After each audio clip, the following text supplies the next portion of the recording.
ഇന്ത്യയിൽ ഏതെങ്കിലും ഒരു പഞ്ചായത്ത് ജമാഅത്തെ ഇസ്ലാമി ഭരിക്കുന്നുണ്ടോ? പോകട്ടെ, ജമാഅത്തെ ഇസ്ലാമി രാഷ്ട്രീയ പാർട്ടിയല്ല എന്ന് വിചാരിക്കാം. വെൽഫെയർ പാർട്ടി ഭരിക്കുന്നുണ്ടോ? ഇന്ത്യയിൽ ഒരു പഞ്ചായത്ത് പോലും ഭരിക്കാത്ത ജമാഅത്തെ ഇസ്ലാമിയെ ചൂണ്ടിക്കാണിച്ചുകൊണ്ട് ജമാഅത്തെ ഇസ്ലാമിയും RSSും മുന്നോട്ട് വെക്കുന്ന മതരാഷ്ട്രവാദം ഈ രാജ്യത്തിന് അപകടമാണ് എന്ന് പറഞ്ഞുകൊണ്ടിരിക്കുന്നു.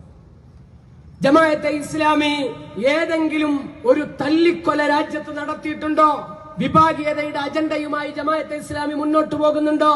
ജമാഅത്തെ ഇസ്ലാമി ഏതെങ്കിലും തരത്തിലുള്ള വർഗീയ കലാപത്തിന് ആഹ്വാനം ചെയ്യുകയോ വർഗീയ കലാപം നടത്തുകയോ ചെയ്തിട്ടുള്ള ഒരു സംഘടനയാണോ?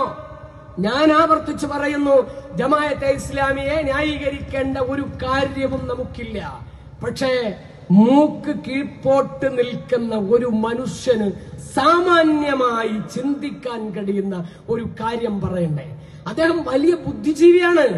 MV ഗോവിന്ദൻ ചില്ലറക്കാരനല്ല, അദ്ദേഹം വലിയ ബുദ്ധിജീവിയാണ്. അദ്ദേഹത്തിന്റെ ഇന്നലത്തെ പ്രസ്താവന കണ്ടു, ജമാഅത്തെ ഇസ്ലാമിയാണ് ലോകത്തെ ഏറ്റവും വലിയ വിഭാഗീയത ഉണ്ടാക്കുന്ന സംഘടന എന്നാണ്.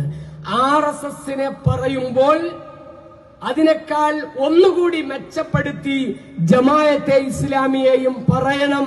എന്നാൽ മാത്രമേ പൊതുബോധത്തെ തൃപ്തിപ്പെടുത്താൻ കഴിയൂ എന്ന് വിശ്വസിക്കുന്ന MV ഗോവിന്ദനും CPMനും RSSനെതിരെയുള്ള പോരാട്ടത്തിന് നേതൃത്വം നൽകാൻ കഴിയുകയില്ല എന്നാണ് സോഷ്യൽ ഡെമോക്രാറ്റിക് പാർട്ടി ഓഫ് ഇന്ത്യക്ക് പറയാനുള്ളത്.